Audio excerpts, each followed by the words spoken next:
This is a story. This is a story about me and the most developmental period of my life. You either do not know me well or you know me a little too well. However, many of you, mainly the underformers, do not know a lot about my own personal life, the challenges and sacrifices I've experienced to be standing here to give the first in-person chapel talk that's full capacity in almost 2 years because of COVID. The message I want to resonate with all of you is incredibly important, especially for high schoolers and the class of 2022, as we will be heading to college very soon.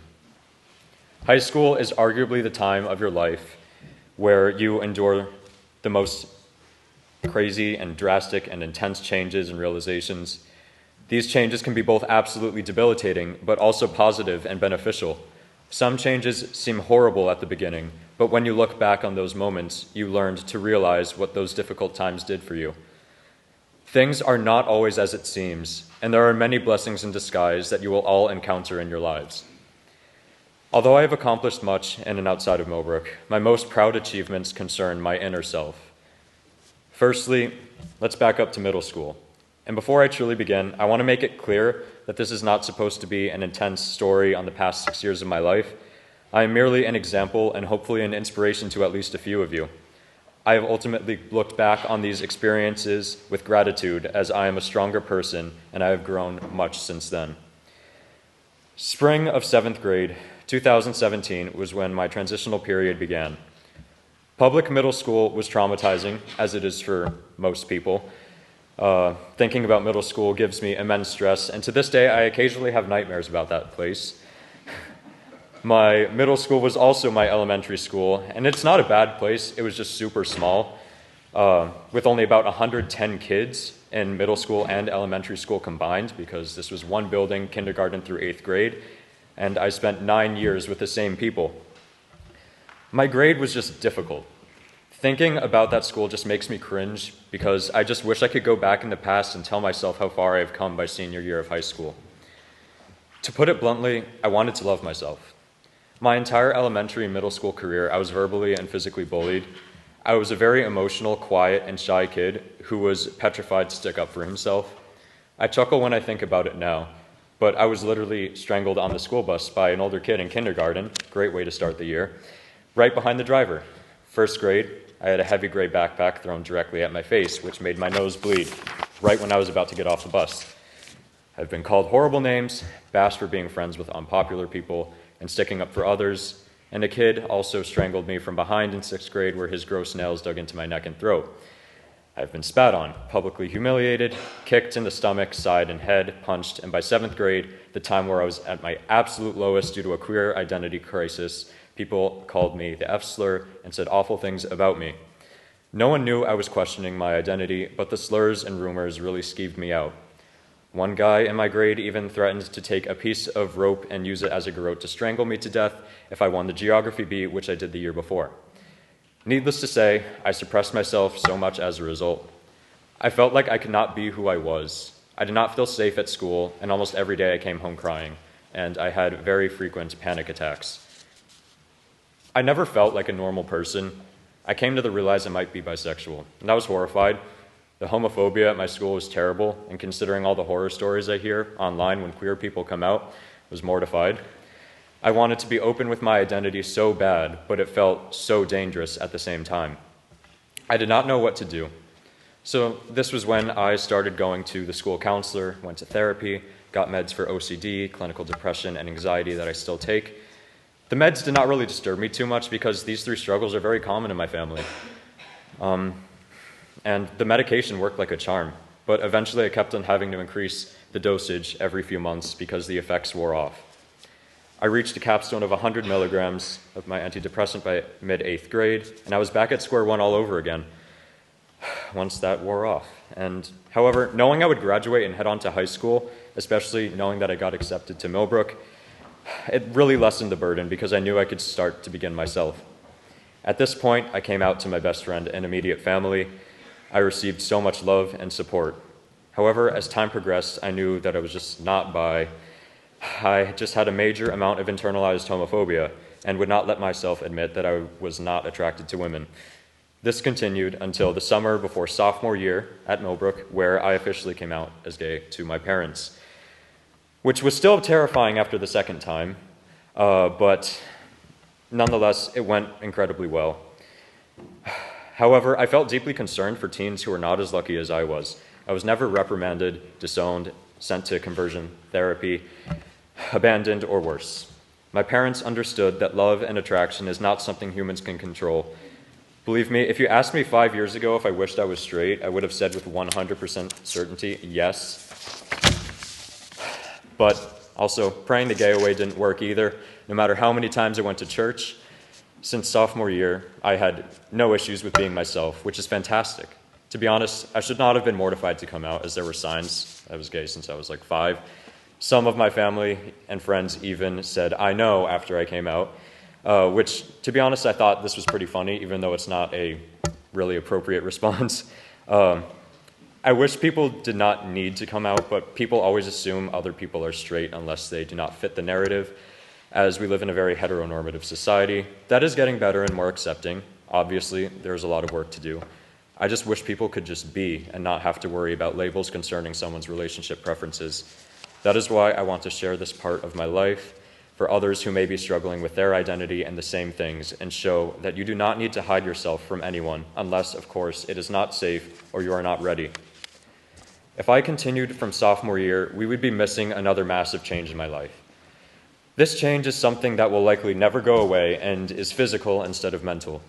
October of third form year, I was a total mess. I was losing my phone, my wallet, and I was forgetting to do homework daily. I became extremely thirsty, where I'd be constantly drinking water throughout the day. I slept a lot longer than I should have, and if you lived in Harris with me during freshman year, you would often see me pass out in the common room in a super deep sleep. I was always tired, extremely emotional, forgetful, and clumsy. I still am very clumsy, but that's besides the point. This only got worse, so I researched my symptoms, and all of them, even the forgetfulness and being overly emotional, more than I already am, said I had type 1 diabetes. I told my parents I thought I had it, but they calmed my nerves and said, "Oh, you're probably just dehydrated." I mean, I did not think twice about what they said, because if you research cough as a symptom on the internet, you will find out that apparently you have 2 weeks to live, so I'd never trusted the internet with these kind of stuff.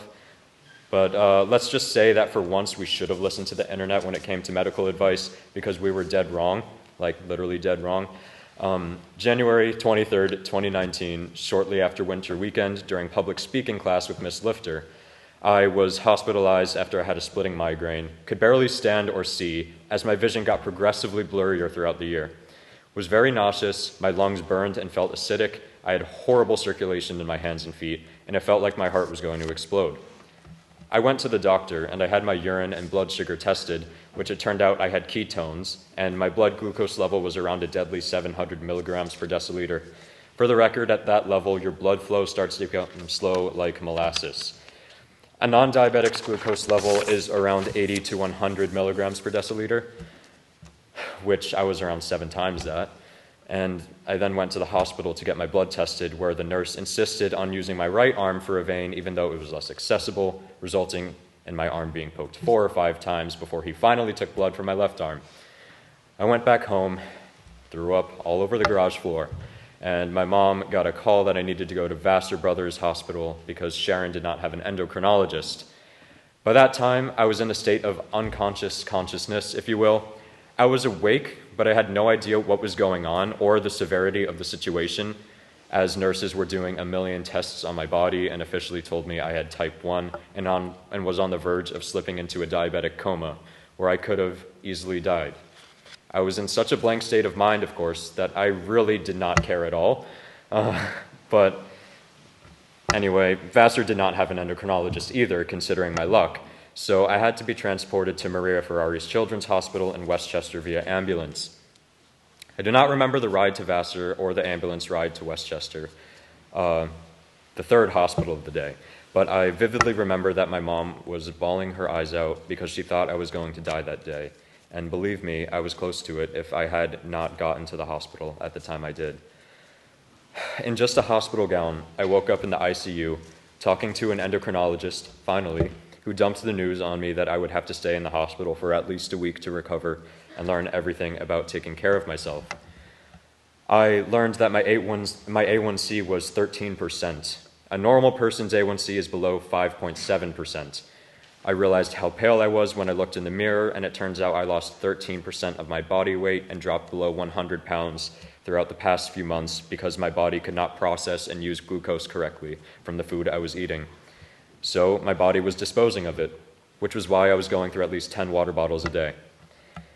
That is why I was tired, because I could not obtain as much energy from food, and why my organs, that is why I was being poisoned by the excessive number of ketones in my body, which I'm not going to explain what ketones are, but they're bad, and that's why my organs felt acidic. That is why I lost so much weight. That is why I still occasionally struggle to eat enough and gain weight, because I either need to prioritize my blood sugar levels or my growth. Combined with the stress of school, I sometimes go through days where I don't really eat much of anything and can't even finish a small meal. Diabetes is sometimes why I'm super emotional, forgetful, and impulsive, because my blood sugar is high. Hyperglycemia really messes with my mind, emotions, and reactions, even if it is not at a super deadly level, which you won't really be able to understand unless you actually have the condition. Insulin manages glucose, and my pancreas just stopped making it. And there are a lot of theories as to how this will happen, but one thing's for sure, it is completely random. No matter what you can do can prevent you from the possibility of getting type 1. It's not fun, especially since I and many others are not only at risk of death from prolonged hyperglycemia, which is high blood sugar, but if I accidentally give myself too much insulin and overestimate the amount of carbohydrates I will consume, I could die from low blood sugar, which basically feels like the life is being drained from your body. You shake uncontrollably, get extremely hungry, and you can pass out if it gets too low. And you just want to crawl up in a ball and go to sleep. So balancing your levels and just taking care of yourself is so difficult, and it's not a perfect science to say the least. I started to feel better after the first day in the hospital as I was being hydrated through an IV. I could not eat or drink water though, so that sucked, as I was starving and thirsty, as I had not eaten in over 24 hours because the doctors just wouldn't let me. After a bunch of tests were done and getting my blood taken every 2 hours and my finger pricked every hour, even at night while I was sleeping, doctors were able to calculate the amount of insulin I needed to get back to normal. And as life goes on, this changes, which is why I see my endocrinologist every few months. But I want to make one thing clear. My experience in the ICU was not all about learning my condition. I learned a really valuable lesson.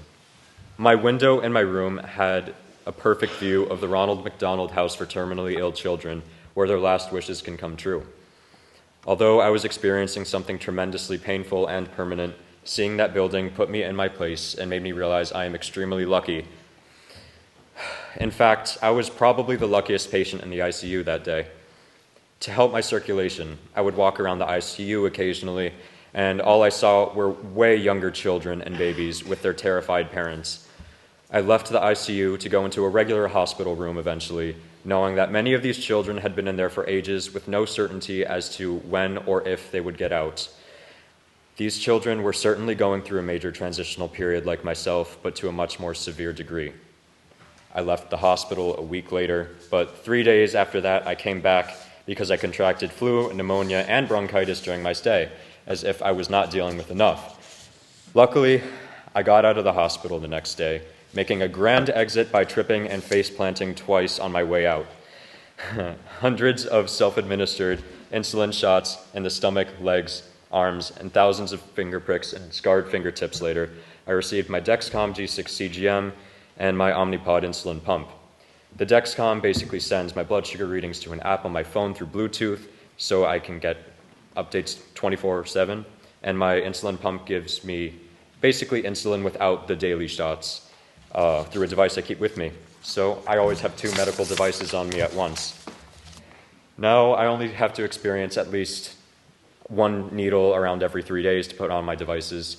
Fast forward a couple of years to now, my A1C is around 7%. This is the ideal A1C for me, according to my endocrinologist, because a healthy range for my body is 7.8 to 7.2%. My A1C must be my A1C must be tested every 3 months, but now I know all the ins and outs of my condition, so I can live a normal and hopefully long life, considering the average life expectancy for a type 1 diabetic is 66 years old. Charlotte Golden, who a lot of you don't know her, was a fifth former when I was a third former. She became a mentor and friend, and like me, she was also type 1. We were always there for each other for help or just a shoulder to lean on.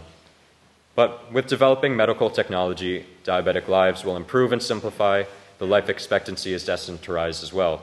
And the FDA classifies type 1 as an invisible disability, so I'm a firm believer that a cure will be found, as doctors are constantly working on this goal and are closer than ever.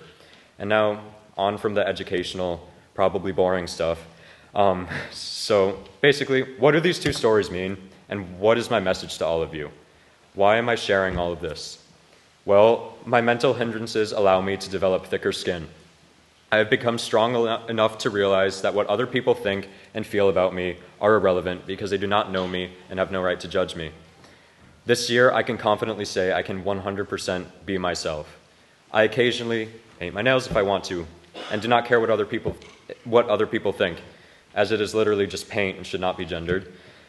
I have gotten 4 ear piercings in the past few months to express myself, even though some members of my family are not too crazy about it. I'm comfortable with my emotional identity. I have worked hard with my parents and therapists to develop healthy coping mechanisms, such as yoga, meditation, acupuncture, discussing my thoughts, and positive reassurance as opposed to self-harm, isolation, and self-deprecation. I've gotten out of the deep and dark pit I fell into during 7th grade, a pit in which I thought I would never emerge from. And it took 6 years of immense effort. And God, it was extremely difficult. It took a lot of self-reflection too, but now I'm finally content, despite a few obstacles here and there, which I now have been gifted with the wisdom that obstacles can always be lessened, if not diminished fully. I am the happiest and healthiest I have been in 6 years, and having type 1 diabetes is normal for me. I do not think twice about it. I do not hold myself back. I am unapologetically myself. I am sensitive. I am empathetic. I will not accept disrespect, intolerance, ignorance, and assumptions about me, my life, my loved ones, or anyone. I have learned that letting go of expectations allows for wonderful relationships and connections to find you. Of course, tragic events will occur. You will go throughout life fine one day and then horrible the next. You will make great friends and maybe lose touch. You will make mistakes, learn from them, and improve. These are all very human characteristics that we should not be upset about. By being your authentic self, refusing to change yourself for anyone, seeking help, self-reinventing, and refusing to give up will do wonders for your confidence and your life in general. Some awful experiences and moments of your life can turn out to benefit you in the end, and some will not, and that is completely okay. All that matters is that you push through adversity, because without adversity or challenges, humans never learn, grow, or improve. Be grateful for what good things you have instead of the things you don't. Life is a gift, and life is never easy for anyone on this planet. No matter what you are going through, many other people are enduring the exact same problems. I hope some of my messages have resonated with you because, believe me, they took me a very long time to comprehend, accept, and believe. Make sure to unconditionally love yourself, as you are either your worst enemy or best friend, as corny as it sounds. The truth is, I am, and you all are, a lot stronger than you think. My weaknesses have become my strengths. What about you? Thank you.